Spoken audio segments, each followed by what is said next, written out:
শীতের রাত, চারিদিক ঘন কুয়াশায় আচ্ছন্ন, আর চরণপুর গ্রামের চারিদিক নিস্তব্ধতায় ডুবেছিল।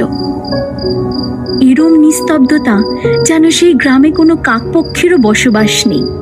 কুয়াশা ধীরে ধীরে বাড়তে থাকলো, আর রাত ঘন হওয়ার আগেই পুরো গ্রামকে এক ছায়ার আবরণে জড়িয়ে ফেলছিল।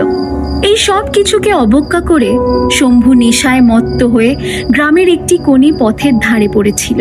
সেও এই গ্রামের আদি বাসিন্দা। চরণপুর ডাইনির ভয় তারও প্রাণে যথেষ্ট ছিল। নেশা যতই তীব্র হয়ে যাক না কেন, শম্ভু ভুল করেও সেই বুড়ো অশ্বত্থ গাছের আশেপাশে কখনোই পা মারায় না। শম্ভু নিজেই নেশাতুর হয়ে নিজের মনে মনে একটি গান গুনগুন করে চলেছিল। সেই গভীর নিস্তব্ধতায় তার সেই মৃদু স্বরে গানও যেন পুরো আকাশে গম গম করে ছেয়ে যাচ্ছিল।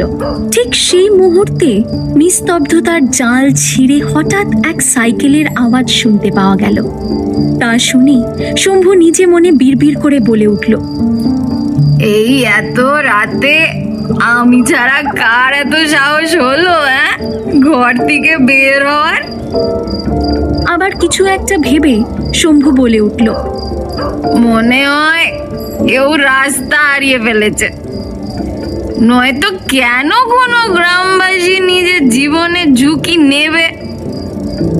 শম্ভু এক নজর দূর পথে চেয়ে দেখল, কিন্তু ঘন কুয়াশার কারণে তার কিছুই দৃষ্টিগোচর হলো না। তবে সাইকেলের আওয়াজ সে তখনও শুনতে পাচ্ছিল। সে উচ্চ স্বরে বলে উঠল, ও ভাই দাঁড়াও, ভাই দাঁড়াও। কিন্তু সেই সাইকেল আরোহী আপন মনে এগিয়ে চলল। তার হাতে একটা টর্চ ছিল, যার আলো তাকে এগিয়ে যেতে সাহায্য করছিল। আর দেখতে দেখতেই সেই গ্রামের কাঁচা পথে আরও এগিয়ে গেল। চরণপুর গ্রামের কারোর সেই পথে এগিয়ে যাওয়ার সাহস ছিল না। হ্যাঁ, এই সেই পথ। সেই ভয়ঙ্কর অশ্বত্থ গাছ ঠিক এই রাস্তাতেই ছিল। শম্ভু কিন্তু বুঝতে পেরেছিল যে পথিকটি ভুল রাস্তা ধরেছে এবং ক্রমশ মৃত্যুকে আমন্ত্রণ জানাতে এগিয়ে চলেছে। শম্ভু চিন্তায় ব্যতিব্যস্ত হয়ে আবার চিৎকার করে বলে উঠল, ও ভাই ওই পথে যেও না, যেও না, বিপদ, ওখানে বিপদ। কিন্তু ইতিমধ্যে সেই সাইকেল চালক তীব্র গতিতে এগিয়ে চলল, যেন তার কোথাও পৌঁছানোর তাড়া আছে। অন্যদিকে ভীত সন্ত্রস্ত হয়ে শম্ভুর নেশাও নেমে গিয়েছিল। সে কোনো মতে নিজের জায়গা থেকে উঠে টলতে টলতে ল্যাংড়াতে ল্যাংড়াতে পথিকের দিকে এগোলো। ভয় তারও অবস্থা খুব একটা ভালো ছিল না। এদিকে যেই পথিক গ্রামের কাঁচা পথ ধরে বেশ কিছুটা এগোলো, তার হঠাৎ মনে হলো কেউ যেন তার সাইকেলের সামনে দিয়ে হাওয়ার মতো বেরিয়ে গেল। কিছুটা ভয় পেয়ে পথিক এদিক ওদিক টর্চের আলো ফেলে দেখল, কিন্তু সে কিছুই দেখতে পেল না। পথিক সাইকেলের গতি আরও বাড়িয়ে দিয়েছে। ঠিক এমন অবস্থায় সাইকেলের চেন পড়ে যাওয়ার আওয়াজ হলো, এবং ঠিক তাই পথিক তাড়াতাড়ি সাইকেলটি দাঁড় করায়, চেন ঠিক করতে চেষ্টা করে। কিন্তু সে এতটাই ভীত সন্ত্রস্ত যে চেনও ঠিক করে সারিয়ে উঠতে পারছিল না। এই মতো অবস্থায় আবার কিছু একটা আওয়াজ পথিকের কানে এলো, ঠিক যেন ধীর গতিতে কিছু একটা তার দিকে এগিয়ে আসছে। পথিক এবার প্রায় মূর্ছে যাওয়ার পথে। হঠাৎ কুয়াশা কিছুটা কাটতে লাগলো।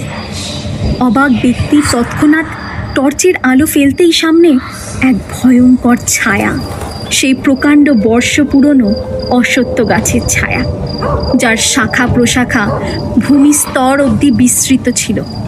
কনকনে শীতের কুয়াশার রাতে সেই দ্বিতীয় স্বরূপ অশ্বত্থ গাছ যেন যে কোনো মানুষকে তার শাখা প্রশাখায় পেঁচিয়ে গিলে নেবে।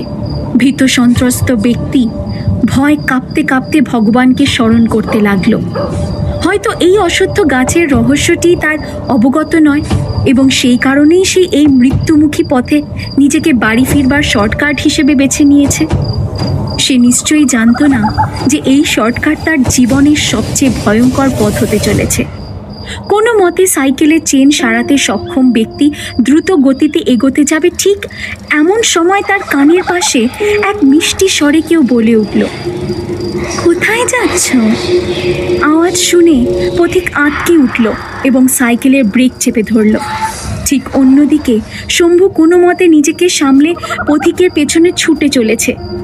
শম্ভু মনে মনে বলে চলেছে, ব্যাস, পথিক শুধু অসত্য গাছের আশেপাশে গিয়ে যেন না দাঁড়ায়, আর কোনো আওয়াজ শুনে যেন পিছন ঘুরে না তাকায়, নয়তো অনর্থ হয়ে যাবে, সব শেষ হয়ে যাবে। ডাইনির প্রকোপ থেকে সে বাঁচতে পারবে না। এদিকে সবকিছু উল্টো ঘটে চলেছে। পথিক সেই মিষ্টি স্বর শুনে পিছন ফিরে কাউকে দেখতে পেল না। সে আরো বিচলিত হয়ে এদিক ওদিক দেখতে লাগলো। এবার ভয় তার নিঃশ্বাসের গতি বৃদ্ধি পেয়ে গেছে।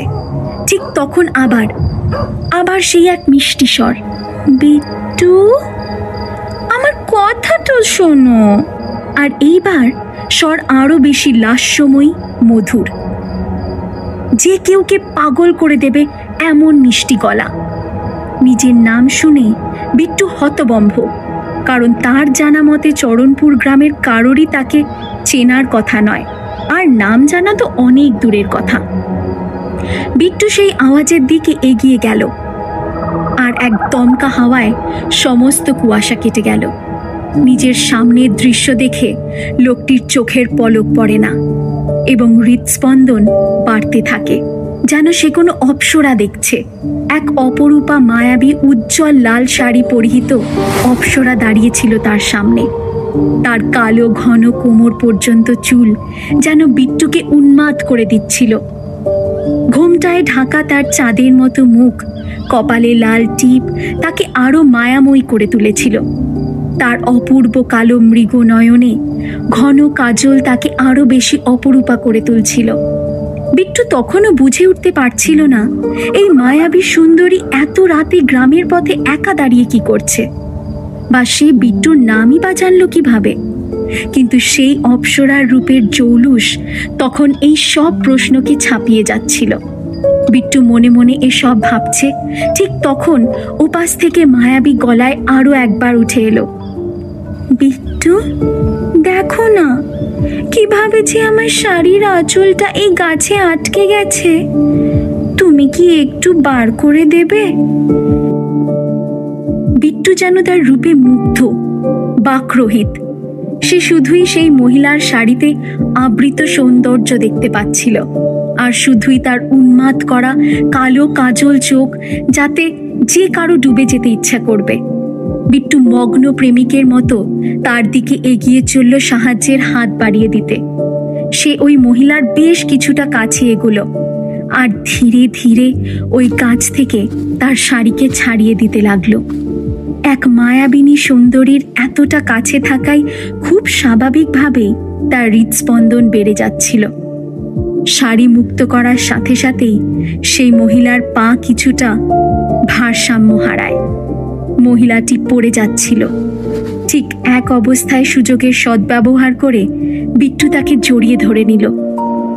তখনও তার চেহারা আঁচলে ঢাকা, কিন্তু বিট্টুর হাত তার কোমরকে আবৃত করে রেখেছে। বিট্টুর হৃদস্পন্দন বেড়েই চলেছে এবং সে ওই মায়াবিনীর রূপ রসে আরো ডুবে চলেছে। মায়াবিনী এবার বিট্টুর আরো কাছে এসে সেই একই স্বরে বলে উঠল, এই বাঁধন থেকে আমায় মুক্ত করার জন্য অনেক ধন্যবাদ বিট্টু। ওই রূপের জৌলুসে মগ্ন বিট্টুর ইতিমধ্যে চারিত্রিক গুণ লোপ পেয়ে যায়। অন্ধকারের সুযোগ নিয়ে বিট্টু এবার ওই মায়াবিনীকে আরো একবার এক ঝটকায় দু হাতে জড়িয়ে ধরে নিল। মহিলাটি মুচকি হেসে বিট্টুর কানের কাছে এসে বলল, তুমিও খুব দুষ্টু দেখছি। বিট্টুও গভীর নিঃশ্বাস ফেলতে ফেলতে বলল, তোমার আঁচলটা সরাও, আমি তোমার অপূর্ব চেহারা দেখতে চাই। মায়াবী স্বরে মহিলা বলে উঠল, গাছ থেকে যখন তুমি আমার শাড়ি মুক্ত করলে, এবার আমার আঁচল সরিয়ে চেহারাও তুমি মুক্ত করে দাও। বিট্টুর মন থেকে তখন সব রকমের প্রশ্ন উধাও হয়ে যায়। এবার সেই মহিলার দিকে এগিয়ে গেল তার আঁচল সরাতে, কিন্তু যেই আঁচল সরালো তার চেহারা দেখে বিট্টু প্রায় মূর্ছা যায়। বিট্টুর সম্মুখে দাঁড়িয়ে থাকা মায়াবিনীর মুখের প্রায় অর্ধেক অংশ ছিল পোড়া দগদগে। সে দৃশ্য বড়ই ভয়ানক, আর তা দেখে বিট্টুর সমস্ত শরীর থরথর করে কেঁপে ওঠে। এর মধ্যে বিট্টু সেই মহিলার মায়াজাল কাটিয়ে জ্ঞানে ফিরে আসে, তবে ইতিমধ্যে অনেকটা দেরি হয়ে গেছে। না জেনে বুঝে কি বিট্টু বিগত 25 বছর ধরে তন্ত্রমন্ত্রের বলে অশ্বত্থ গাছে বন্ধ করে রাখা ডাইনিকে মুক্ত করে দিল? সেই নারী রহস্যময়ী নজরে বিট্টুর দিকে চাইল। এরপর সে উচ্চস্বরে হাসতে আরম্ভ করে দেয়। সেই হাসি ছিল রোমহর্ষক। অপরদিকে শম্ভু বিট্টুকে সতর্ক করার জন্য তার দিকেই ছুটে আসতে থাকে, কিন্তু সেই ভয়ঙ্কর হাসির আওয়াজে তাকে থমকে দাঁড়িয়ে পড়তে হয়। প্রথমে শম্ভুর নজর পড়ে বেশ কিছুটা দূরে বিট্টুর দিকে, আর ঠিক পর মুহূর্তেই সেই লাল শাড়ি পরিহিত মহিলার দিকে। সেই মহিলাকে দেখে আতঙ্কিত শম্ভু কাঁপতে কাঁপতে শুধু একটাই কথা বলে উঠল, ডাইনি মুক্তি পেয়ে গেছে। এসব কিছু বিট্টুর বোধগম্য হওয়ার আগেই সেই ডাইনি তার লম্বা ছুচালো নখ দিয়ে বিট্টুর চোখ দুটো উপড়ে ফেলে দেয় আর ঘাড়ে তীব্র আঘাত হানে। বিট্টুর কাতর আর্তনাদে চরণপুর গ্রামের প্রতিটি কোণা কেঁপে ওঠে, আর তার গলা দিয়ে ফোয়ারার মতো রক্তপাত হতে থাকে। নিমেষেই বিট্টুর নিষ্প্রাণ দেহখানা মাটিতে লুটিয়ে পড়ল। এসব স্বচক্ষে দেখে শম্ভুর প্রাণ আটকে যায়, আর সে সেই জায়গাতেই জ্ঞান হারিয়ে পড়ে যায় এবং এক ভয়ঙ্কর গা হিম করা হাসি হেসে সেই ডাইনি কুয়াশার সাথে মুহূর্তেই মিলিয়ে যায়। 25 বছর ধরে চরণপুর গ্রাম এই ডাইনির আতঙ্কেই কাবু হয়েছিল। কিন্তু কে ছিল এই ডাইনি, আর সে এই গ্রামকেই কেন নিজের শিকার বানিয়েছে? এই সব প্রশ্নের উত্তর ছিল না কারোর কাছেই। পরদিন সকালে অশ্বত্থ গাছের কাছে বিট্টুর মৃতদেহ পাওয়া গেলে সারা গ্রামে আতঙ্ক ছড়িয়ে যায়। গ্রামবাসীর নজর সেই অশ্বত্থ গাছের কাছে ছিঁড়ে পড়ে থাকা লাল সুতোর উপর যায়, আর তা দেখে সম্পূর্ণ চরণপুর গ্রাম শিহরিত হয়ে উঠল। শম্ভু সমস্ত ঘটনা নিজের চোখে দেখে নিয়ে এতই ভয়ভূত ছিল যে সে একাই বিড়বিড় করে বলে চলেছিল, ওই একই চোখ, লম্বা চুল, আর কে এখন এরকম লাল শাড়ি। 25 বছর কিছু বদলায়নি। ওই ডাইনি এখন মুক্ত। ওই ডাইনি এখন কাউকে ছাড়বে না। পুরো চরণপুর গ্রাম শম্ভুর কথা শুনে আতঙ্কে স্তব্ধ হয়ে যায়। পরবর্তী কিছু দিনেই ওই ডাইনি আরও বেশ কিছু গ্রামবাসীকে নিজের শিকার বানায়। ডাইনির আতঙ্কে সব গ্রামবাসী ভয় ভয় বেঁচেছিল। তবে প্রশ্ন ওঠে, এ কি সত্যিই কোনো ডাইনির কাজ, নাকি এই নৃশংস হত্যার পিছনে ছিল অন্য কোনো ষড়যন্ত্র? এই রহস্যের সমাধানে চরণপুর থেকে বেশ কিছু মাইল দূরের একটি ব্যক্তি চরণপুর গ্রামের উদ্দেশ্যে রওনা দেয়। ভর দুপুরে একটি বাস আসানসোলের বাস স্টপে গিয়ে দাঁড়ালো, আর সেই বাস থেকে প্রায় 6 ফিট লম্বা এক সুপুরুষ বাইরে এলো। তার পরিধানে ছিল শার্ট আর চোখে কালো চশমা। তার নাম ছিল অভিমন্যু। প্রায় 28 বছর বয়সী এই যুবক পুলিশ অফিসার। অভিমন্যুর সততা তাকে কখনো এক জায়গায় থেকে চাকরি করতে দিত না। নিজের কাজ নিয়ে কোনো রকম আপোষ না করার কারণে তাকে মাঝে মধ্যেই বদলি করে দেওয়া হতো। তবুও অভিমন্যু একদম নির্ভয় কোনো ক্ষমতা সম্পন্ন নেতাকে অথবা ঠিকাদারকে পরোয়া করত না, আর দোষীদের শাস্তি দেওয়ার ব্যবস্থা করত। কিন্তু এবারের ট্রান্সফারটি ছিল কিছুটা অন্যরকম। এইবার তাকে কোনো ক্ষমতা সম্পন্ন নেতা বা ঠিকাদারকে মোকাবিলা করতে হবে না। এইবার তার মুখোমুখি এক ভয়ঙ্কর ডাইনির সাথে। চরণপুর গ্রামে একের পর এক ঘটে চলা মৃত্যুর রহস্য উন্মোচনের জন্য অভিমন্যুকে পাঠানো হয়। তবে এই কাজ কি সহজ হবে? অভিমন্যু কি পারবে চরণপুর গ্রামকে এক ডাইনির কবল থেকে বাঁচাতে? চরণপুরে ঘটে চলা হত্যার রহস্যের কি আদেও সমাধান হবে? সেই বুড়ো অসত্য গাছের কি কাহিনী? এ কি সত্যি কোনো ডাইনির আতঙ্ক, নাকি এর পেছনে আছে কোনো গভীর ষড়যন্ত্র? এই সব প্রশ্নের উত্তর জানতে হলে শুনতে হবে আগামী পর্ব, শুধুমাত্র প্রতিলিপি FM-এ।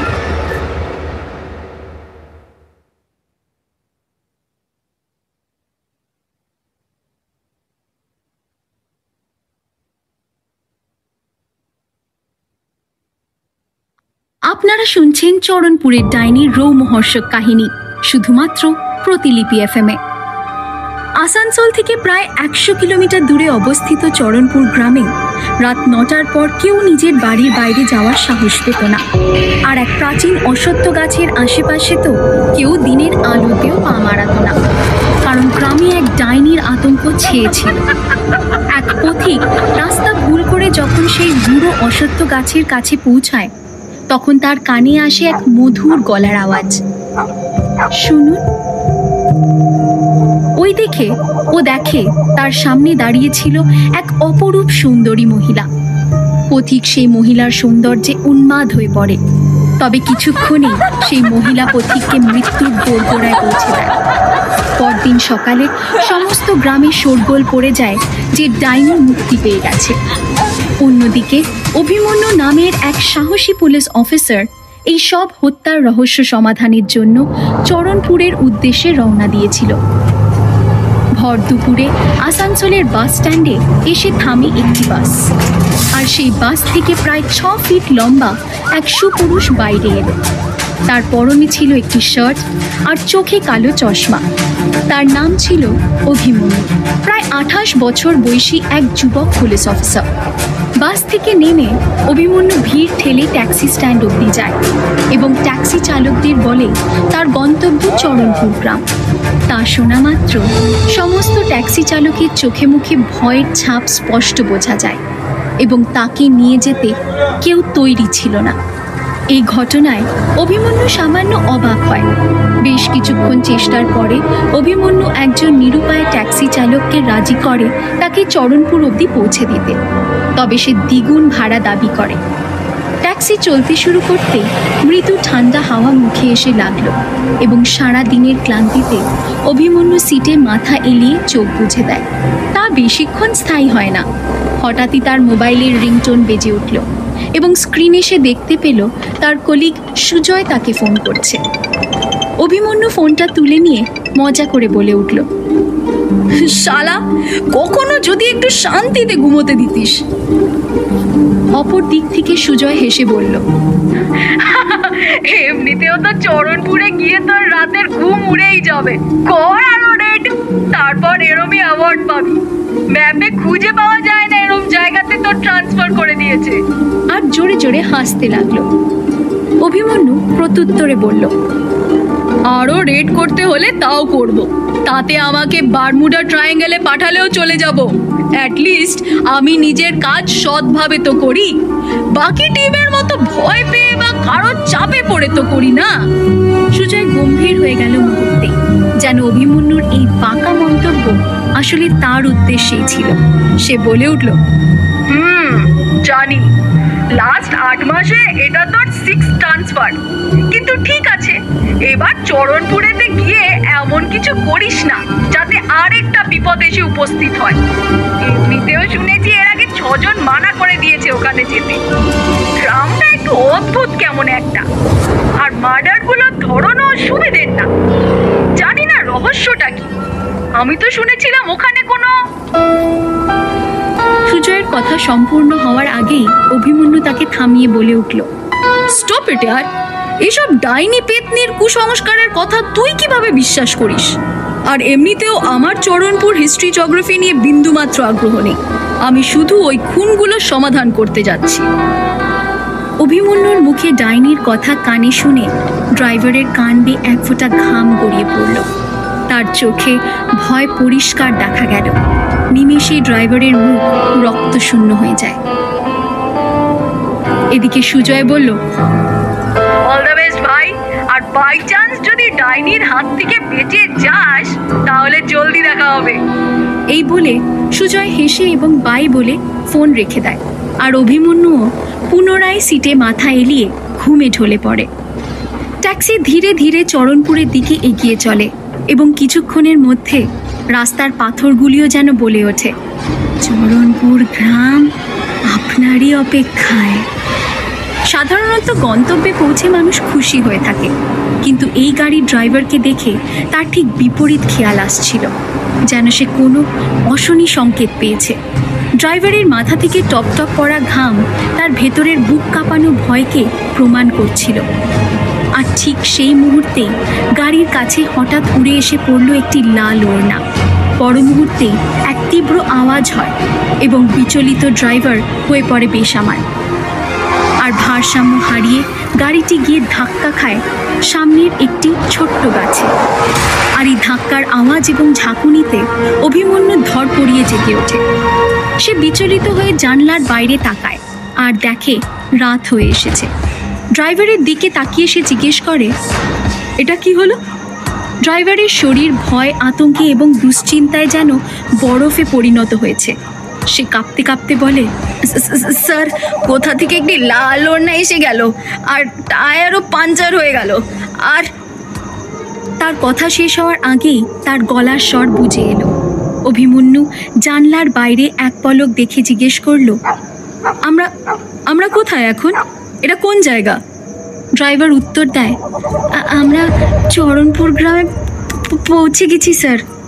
অভিমন্যু জানলা দিয়ে মুখ বার করে এবং চারদিকের পরিস্থিতি ঠাহর করার চেষ্টা করে, কিন্তু সেখানে দূর দিগন্ত অবধি কোনো মানুষের চিহ্ন অবধি ছিল না। ড্রাইভার হাত ঘড়িতে টাইম দেখল, ঘড়ির কাঁটা 8-এর ঘরে। অভিমন্যু বলল, তাড়াতাড়ি করে টায়ার পাল্টে দাও, নয়তো খুব দেরি হয়ে যাবে। ড্রাইভার খুব নম্র আওয়াজে বলল, স্যার, গাড়িতে তো স্পেয়ার টায়ার নেই। অভিমন্যু চিৎকার করে ওঠে এবং বলে, that is not my problem. যা করার করো, 15 মিনিটে আমি এখান থেকে বেরোতে চাই। ড্রাইভার ভীতভাবে বলে ওঠে, স্যার, এই টাইমে আমি কাউকে খুঁজতে যেতে পারবো না স্যার। অভিমন্যু আরও চেঁচিয়ে বলে, কেন? তুমি কি লাট সাহেব? ড্রাইভারের মাথা নিচু করে দাঁড়িয়ে থাকা দেখে পুরো বিষয়টা বুঝতে অভিমন্যুর দেরি হলো না। সে বলে উঠল, মনে হয় তুমিও এই অবাস্তব কাহিনীতে বিশ্বাস করো যে এখানে রাত 9টার পর বাইরে বেরোনো বিপজ্জনক। ড্রাইভার ভীত সন্ত্রস্তভাবে মাথা নেড়ে সম্মতি জানায় এবং আমতা আমতা করে বলে, চরণপুর গায়ে ঢোকা মাত্র লাল ওড়না এসে পড়া, নতুন টায়ারের পাঞ্চার হয়ে যাওয়া, এসব কি নেহাতি কাকতালীয় হতে পারে স্যার? আর তাছাড়া আপনার যদি এতই সাহস, তবে আপনি নিজে থেকে যাচ্ছেন না কেন কাউকে খুঁজে আনতে? আপনার কাছে তো বন্দুকও আছে, আপনি কাকে ভয় পাচ্ছেন? অভিমন্যু কর্কশভাবে ড্রাইভারকে বলল, তোমার মাথায় যদি বুদ্ধি থাকতো একটা এক্সট্রা টায়ার রাখার গাড়িতে, তবে এতক্ষণে আমি নিজের বিছানায় গিয়ে ঘুমোতে পারতাম। ড্রাইভার ঘাবড়ে গিয়ে নিজের গাড়ির দিকে তাকিয়ে বলে, স্যার, আপনি এসব বলে শুধু সময় নষ্ট করছেন। 9টা বাজার আগে আমাদের এখান থেকে যে কোনো মতে বেরিয়ে যেতে হবে। নিজের ভাগ্যকে দুষতে দুষতে অভিমন্যু গাড়ি থেকে নেমে এলো। জনশূন্য কয়েকটি গলি ছাড়া আর কিছু তার নজরগোচর হয় না। চারদিকে শুধু ঘন অন্ধকার। কিছুক্ষণ এদিক ওদিক ঘুরে অবশেষে অভিমন্যু একটি গলির মোড়ে এসে দাঁড়ালো, যেখান থেকে রাস্তাটি দুটি ভিন্ন দিশায় বিভক্ত হয়ে গেছে। দুটো রাস্তাই দেখতে অদ্ভুত এবং একই ছিল। সে বুঝতে পারছিল না তার কোন পথে এগোনো উচিত। নিজের মনে সে বলে ওঠে, কোথায় যাই, কাকেই বা জিজ্ঞেস করি? এখানে তো কাউকে দেখতে পারছি না, কি মুশকিলে পড়লাম। কিছু একটা ভেবে সে একটি রাস্তা বেছে নিয়ে এগোয়, আর এটা ছিল ঠিক সেই রাস্তা যেখানে রয়েছে সেই ভয়ানক বুড়ো অশ্বত্থ। অভিমন্যু কোন বিপদের পথে পা দিচ্ছে তার বিন্দু মাত্র ধারণা ছিল না। সেই রাস্তা ধরে হাঁটতে হাঁটতে অভিমন্যু সেই বুড়ো গাছের কাছে এসে পৌঁছল, যার আতঙ্কে পুরো গ্রামবাসী অস্থির। হয়রান দৃষ্টিতে সে তাকালো সেই প্রকাণ্ড অশ্বত্থ গাছের দিকে, যার গোড়ায় অনেকগুলো লাল সুতো বিক্ষিপ্তভাবে ছড়িয়েছিল। এই দৃশ্য দেখে অভিমন্যুর ভুরু কুঁচকে যায়, আর সে নিজে মনে বলে ওঠে, এখানে এত লাল সুতো কেন পড়ে আছে? আর মনোযোগ দিয়ে সে গাছটিকে দেখতে থাকে। রাতের ঘন অন্ধকারে গাছটিকে একটি ভয়ানক কালো এবং বিশালাকার অবয়বের ন্যায় লাগছিল। গাছের ঝুড়িগুলো মাটি অবধি নেমে এসেছিল, যা দেখে মনে হয় কারোর লম্বা চুল যেন। অভিমন্যু গাছটিকে দেখতে দেখতে তার আশেপাশে ঘুরতে থাকে, আর ঠিক তখনই তার অনুভূতি হলো যে ঠিক তার পিছনে কেউ দাঁড়িয়ে আছে। সে দ্রুত পিছনে ঘুরে তাকায়, কিন্তু সেখানে কেউ ছিল না। অভিমন্যুর কানে হঠাৎই দূর থেকে কোনো মহিলার গলার আওয়াজ ভেসে আসে, খুবই মৃদু একটি আওয়াজ, যেন কেউ মন্ত্র পাঠ করছে। অভিমন্যু স্বতন্ত্র হয়ে নিজের বন্দুক হাতে নিয়ে নিল এবং সেই আওয়াজ লক্ষ্য করে এগুতে থাকে। সেই শব্দের উৎস থেকে তার দূরত্ব যত কমতে লাগলো, শব্দ ক্রমে আরো তীব্র হয়ে চলল। অভিমন্যু কিছু বুঝে উঠতে পারছিল না। সে খুবই সতর্কভাবে এগিয়ে চলতে থাকে। যেই মুহূর্তে সে ভেসে আসার শব্দের একদম উৎসে গিয়ে পৌঁছায়, সে তার সামনে দেখতে পায় একটি মহিলা বসে আছে। সেই মহিলার পরনে ছিল একটি শাড়ি এবং তার মাথায় ছিল একটি লাল রঙের ওড়না। সেই মহিলাটির বিপরীত দিশায় মুখ করে বসে থাকায় অভিমন্যু মহিলার মুখ দেখতে পায় না। সে খুবই নিম্ন স্বরে মন্ত্র পাঠরত অবস্থাতেই ধীরে ধীরে মাথা দোলাতে থাকে। অভিমন্যু পা টিপে টিপে সেই মহিলার নিকটে যায় এবং ঠিক যেই মুহূর্তে সেই মহিলাকে স্পর্শ করতে নেয়, ঠিক তখনই সে এক হৃদয় বিদারক চিৎকার শুনতে পায়। চমকে গিয়ে অভিমন্যু সেই চিৎকারের দিকে দৌড়তে থাকে, কিন্তু সেখানেও সে কারোর চিহ্ন দেখতে পায় না। সে নিজের মনে বলে, এখান থেকেই তো চিৎকারের আওয়াজ শুনতে পেলাম, কিন্তু এখানে তো কাউকেই দেখতে পাচ্ছি না। এসব হচ্ছেটা কি? এই ভেবে সে পুনরায় সেই বসে মন্ত্র পাঠরত মহিলার দিকে দৌড়তে থাকে। কিন্তু যখন অভিমন্যু সেই পূর্বের স্থানে ফিরে যায়, সেখানে দৃশ্য দেখে সে থমকে গেল। নিজের চোখকে বিশ্বাস করতে পারে না সে। সেখানে কোনো মানুষের চিহ্ন ছিল না, কেবল একটি লাল ওড়না মাটিতে পড়ে থাকতে দেখতে পায় সে। অভিমন্যুর মনে একাধিক প্রশ্নের উদ্রেক হয়। কে ছিল এই রহস্যময় মহিলা? এই স্বল্প সময় সে কোথায় চলে গেল? আর এই গভীর রাতের অন্ধকারে জনমানুষহীন স্থানে বসে কি করছিল? আর সেই চিৎকার কোথা দিয়ে আসছিল? মনের ভেতরে এতগুলো প্রশ্ন নিয়ে অভিমন্যু দ্রুত গতিতে হেঁটে ট্যাক্সির কাছে পৌঁছায়। সেখানে পৌঁছে অভিমন্যু থমকে যায়। তার ড্রাইভার গাড়ির বাইরে অজ্ঞান, লাশের মতো মাটিতে পড়েছিল। অভিমন্যু এক মুহূর্ত সময় নষ্ট না করে তার কবজি ধরে নেয় নাড়ি দেখতে। ড্রাইভারের নাড়ি স্পন্দন অনুভব করে সে স্বস্তির নিঃশ্বাস ফেলে। সে দ্রুত গাড়ির ভেতর থেকে জলের বোতল এনে ড্রাইভারের মুখে চোখে জলের ছিটে দিতে থাকে। কিছুক্ষণের মধ্যেই ড্রাইভারের জ্ঞান ফিরে আসে। চোখ খুলে সামনে অভিমন্যুকে দেখতে পেয়ে সে অভিমন্যুর হাত চেপে ধরে এবং ফুপিয়ে ফুপিয়ে কাঁদতে থাকে। তার কান্না দেখে অভিমন্যু আশ্চর্য হয়ে যায়। ড্রাইভার কাঁদতে কাঁদতে বলে, স্যার প্লিজ আমাকে এখান থেকে নিয়ে চলুন স্যার, এই জায়গাটা ঠিক না স্যার। অভিমন্যু প্রাণপণ চেষ্টা করে তাকে শান্ত করানোর, এবং সে চিন্তিতভাবে ড্রাইভারকে জিজ্ঞেস করে, কি হয়েছে? কি হয়েছিল এখানে? তুমি অজ্ঞান কিভাবে হয়ে পড়লে? আর এত ভয় বা কেন পেয়ে আছো তুমি? ড্রাইভার আপ্রাণ চেষ্টা করছিল স্থির হওয়ার, কিন্তু ভয় তার সমস্ত শরীর কেঁপে কেঁপে উঠছিল আর তার জিভ আড়ষ্ট হয়ে যাচ্ছিল। সেই কাঁপা কাঁপা আওয়াজেই সে বলল, আপনি যখন চলে গেলেন আমি তখন গাড়ির ভেতরেই ছিলাম। হঠাৎ করে আমি কিছু দেখতে পেলাম। হঠাৎ করে একটি ভয়ঙ্কর কালো অবয়ব আমার গাড়ির দিকে এলো। সেই ছায়াটি গাড়ির এতটাই সামনে এসে পড়েছিল, আমার তো মনে হচ্ছিল যে এবার আমার মৃত্যুর হাত থেকে কেউ বাঁচাতে পারবে না। ভয়ে আমি জোরে চিৎকার করতে থাকি, আর যেমন হঠাৎ করে এসেছিল ঠিক তেমনই হঠাৎ করে সেই ছায়া মিলিয়ে গেল।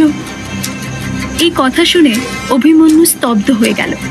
সে কিছু বুঝে উঠতে পারছিল না। সেই অদ্ভুত বুড়ো অশ্বত্থ গাছ, তার নিচে পড়ে থাকা মোটা লাল সুতো, লাল ওড়না পরিহিত মহিলার আচমকা অদৃশ্য হয়ে যাওয়া, আর তারপর ড্রাইভারের কাছে আসা এক কালো ছায়া, এসব কি ঘটে চলেছে? কিন্তু এই সব ঘটনায় অভিমন্যু একটা বিষয় তো বুঝে যায়, যে এই চরণপুর গ্রামের মাটিতে বহু রহস্য জমিয়ে রাখা রয়েছে। সেগুলো এক এক করে তাকে উদ্ঘাটন করতে হবে। সে এসব ভাবনায় মশগুল ছিল। ঠিক তখনই তার মোবাইলটি বেজে উঠল।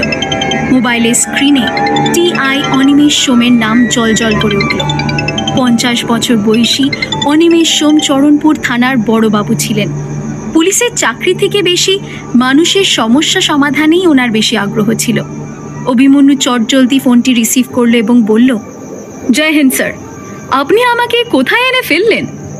টি.আই. অনিমেষ নিজের ঘরে মনোযোগ দিয়ে পেট পুজো করছিলেন। সে বলল, কি হয়েছে ভাই? তোমার তো 2 ঘন্টা আগে পৌঁছে যাওয়ার কথা ছিল। ততক্ষণে অভিমন্যু অত্যন্ত ক্লান্ত হয়ে পড়েছে। সে ক্লান্তি মেশানো গলাতেই বলল, কি আর বলবো স্যার, এখানের রাস্তার এত খারাপ হাল, গ্রামে ঢুকতেই গাড়ির চাকা পাঞ্চার হয়ে গেল। আমি কাউকে খুঁজতে বেরোলাম, একটা মাছির অবধি চিহ্ন খুঁজে পেলাম না, মানুষ তো দূরের কথা। ফিরে এসে দেখলাম আমার ড্রাইভার অজ্ঞান হয়ে পড়ে রয়েছে। সবে জ্ঞান ফিরে পেল। এই শুনে অনিমেষ অবাক হয়ে গেল আর বলল, ড্রাইভার অজ্ঞান হয়ে পড়লো? কিন্তু কিভাবে? অভিমন্যু তাকে বলল, সেসব আমি পরে আপনাকে সময় করে বলবো, আপাতত এখান থেকে যত শীঘ্র সম্ভব বেরোতে চাই। এই কথা শুনে ওদিক থেকে অনিমেষ জিজ্ঞেস করলো, কোথায় আছো তুমি?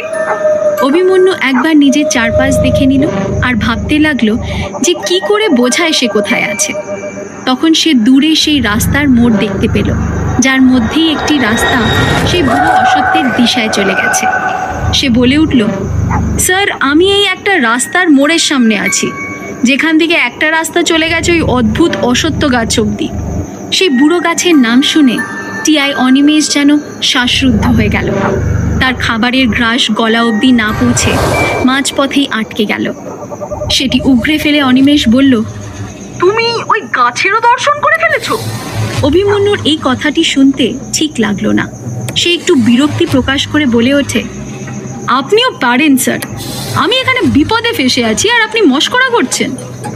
এর উত্তরে অনিমেষ বলল, আরে না ভাই, এমনিও আমি পঞ্চায়েত প্রধানকে পাঠিয়ে দিয়েছি তোমার খোঁজে। তিনি এই এলো বলে তোমার কাছে। আর তোমার থাকার ব্যবস্থাও আমি করে ফেলেছি একটি গেস্ট হাউসে। কোনো অসুবিধে হবে না। ঠিক আছে, রাখছি তাহলে, কাল দেখা হবে। এই কথা বলে টি.আই. অনিমেষ ফোন রেখে দিল। কল কাটার সাথে সাথেই অভিমন্যু দূর থেকে ভেসে আসা এক মোপেডের আওয়াজ শুনতে পেল। মোপেডটি তার দিকেই এগিয়ে আসছিল। কিছুক্ষণের মধ্যেই সে প্রায় 60 বছর বয়সী গ্রামের প্রধান বিভূতি চৌধুরীকে দেখতে পেল মোপেড চালিয়ে এগিয়ে আসতে। ওনাকে দেখে অভিমন্যু যেন হাঁফ ছেড়ে বাঁচল। বিভূতিবাবু সোজা এসে রাস্তার পাড়ে পড়ে থাকা ট্যাক্সির ঠিক পাশে ওনার মোপেডটিকে দাঁড় করান এবং ইঞ্জিন বন্ধ করে তিনি মোপেড থেকে নেমে দাঁড়ান। ওনার পরনে ছিল সাদা পায়জামা পাঞ্জাবি এবং তার গলায় একটি গামছা মাফলারের মতো করে তার গলায় জড়ানো ছিল। ওনার লম্বা চওড়া বলিষ্ঠ শরীর দেখে কেউ বিশ্বাস করতে পারবে না যে তার বয়স 60 বছরের ঊর্ধ্বে। গ্রাম প্রধান অভিমন্যুকে দেখে হাত জোর করে নমস্কার করে বললেন, অনিমেষ বাবু, বিগত 1 ঘন্টা ধরে আপনার অপেক্ষায় ছিলাম। যখন আপনি সময় পৌঁছতে পারলেন না, তিনি আমায় ফোন করে জানালেন আপনাকে খুঁজে বের করতে। আপনার তো ফোনও লাগছিল না। আমি সমস্ত গ্রাম খুঁজে এলাম, এই একটা জায়গায় বেঁচে ছিল। এখানে এলাম তো আপনাকে দেখতে পেয়ে গেলাম। এই কথা শুনে অভিমন্যু বলল, দাদা, আমি পৌঁছে যেতাম ঠিক সময়, কিন্তু আমার ট্যাক্সির টায়ার পাঞ্চার হয়ে গেল মাঝপথে, আর এখান থেকে আশেপাশে কিছু খুঁজেও পেলাম না। গাড়িতে স্পেয়ার টায়ার না রাখার জন্যে প্রধান এক প্রস্ত কথা শোনালেন ট্যাক্সি ড্রাইভারকে, আর তাকে বলল সেই জায়গাটিতেই অপেক্ষা করতে। তিনি ড্রাইভারটিকে আশ্বস্ত করলেন যে শীঘ্রই কাউকে তিনি পাঠিয়ে দেবেন ড্রাইভারকে সাহায্য করতে। কিন্তু ড্রাইভার কোনো মতেই সেখানে অপেক্ষা করতে রাজি হয় না। ভয় তার আত্মা কাঁপছিল। অভিমন্যু কিছু একটা ভেবে নিয়ে জিজ্ঞেস করল, দাদা, আপনার এই গ্রামে লোকজন এত আতঙ্কিত কেন? প্রবলেমটা কি? প্রধান এই কথা শুনে চিন্তিত হয়ে পড়েন। তার উদ্বিগ্নতা তার চেহারায় স্পষ্ট হয়ে পড়ে। অভিমন্যু তার উদ্বিগ্নতা লক্ষ্য করে এবং একই সাথে প্রধানের নজরও পড়ে অভিমন্যুর দিকে। তিনি দেখতে পায় যে অভিমন্যু খুবই মনোযোগ সহকারে তার দিকে তাকিয়ে আছে, যেন সে প্রধানের মুখের অভিব্যক্তি পড়তে চাইছে। বিভূতি চৌধুরী সঙ্গে সঙ্গে নিজের চেহারা থেকে চিন্তার ছাপ মুছে ফেলার চেষ্টা করে এবং হালকা করে হেসে নিয়ে বলে ওঠে, আরে ইন্সপেক্টর সাহেব, আপনি কী সব কথা বলছেন? অনেক রাত হলো, চলুন আমি আপনাকে আপনার গেস্ট হাউস অবধি পৌঁছে দিয়ে আসি। স্যার, আমি কাউকে পাঠিয়ে দেব আপনার ড্রাইভারকে সাহায্য করে দেওয়ার জন্য। এই কথা বলতে বলতে গ্রামের প্রধান নিজের মোপেটের দিকে এগিয়ে গেল। পঞ্চায়েত প্রধানের এই হঠাৎ ব্যবহারের পরিবর্তন অভিমন্যুর ঠিক সুবিধের লাগলো না। অভিমন্যুর মনে পড়ে যায় যে সে কোথাও পড়েছিল। কখনো কখনো মুখের কথা থেকে মানুষের আচার আচরণ দেখে তার সম্পর্কে বেশি জানা যায়। অভিমন্যু গাছের দিকে তাকিয়ে নিজ মনে বলে, এই গাছের গল্পটা কি? আর ওই মহিলা কে ছিল যাকে ওখানে দেখলাম? এমন কি রহস্য হতে পারে যার জন্য সবাই এতটা আতঙ্কিত? এই সব প্রশ্নের উত্তর কি আদেও পাওয়া যাবে? গ্রামে হয়ে চলা একের পর এক খুনের সমাধান কি করতে পারবে অভিমন্যু? এই সব প্রশ্নের উত্তর পেতে হলে শুনতে হবে আগামী পর্ব, শুধুমাত্র প্রতিলিপি FM-এ।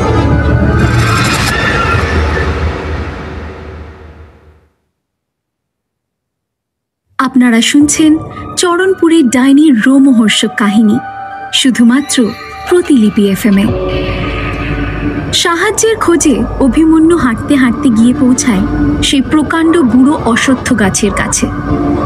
সেখানে রাতে তো দূর, মানুষ দিনের আলোতেও যেতে ভয় পেত।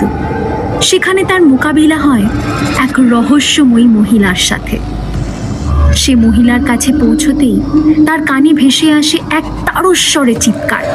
সে চিৎকারের দিকে ছুটে যায়, কিন্তু কাউকে দেখতে পারে না। পুনরায় মহিলার কাছে ফিরে এলে দেখে মহিলাটিও অদৃশ্য। সেখানে শুধু একটি লাল ওড়না পড়েছিল। অভিমন্যু বিচলিত হয়ে ট্যাক্সির কাছে গিয়ে দেখতে পায় ড্রাইভারকে বেহুশ অবস্থায়। জ্ঞান ফিরে এলে ড্রাইভার জানায় সে একটি ছায়া দেখতে পেয়েছিল। তখনই সেখানে এসে পৌঁছায় গ্রামের পঞ্চায়েত প্রধান। তবে অভিমন্যু তাকে গ্রামের লোকের আতঙ্কের কারণ জিজ্ঞেস করলে তিনি কথা ঘুরিয়ে ফেলেন।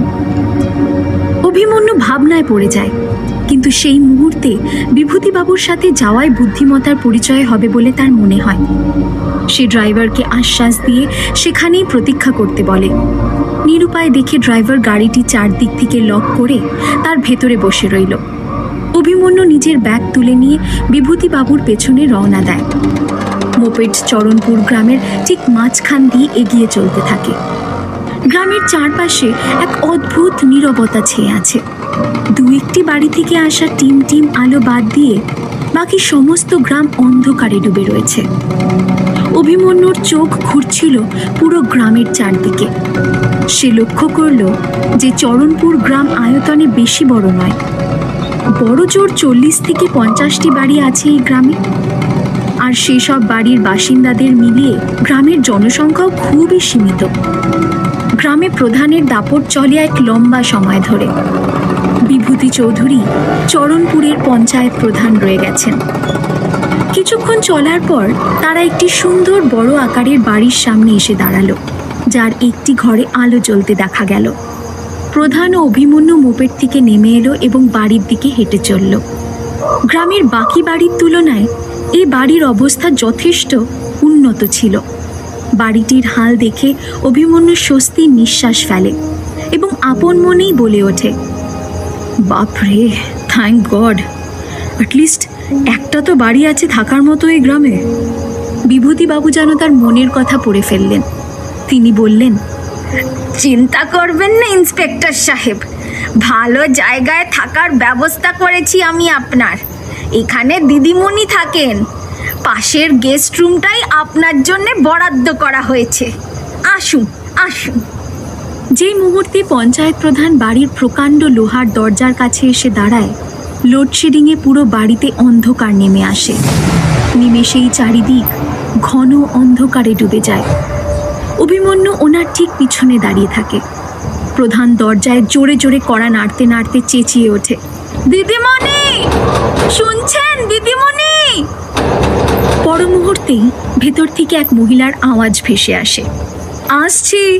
সেই মহিলা বিড়বিড় শব্দে কিছু একটা বলতে বলতে বেরিয়ে আসেন এবং বলেন, কি মুশকিলে পড়া গেল, কারেন্ট আরও এক্ষুনি যেতে হলো।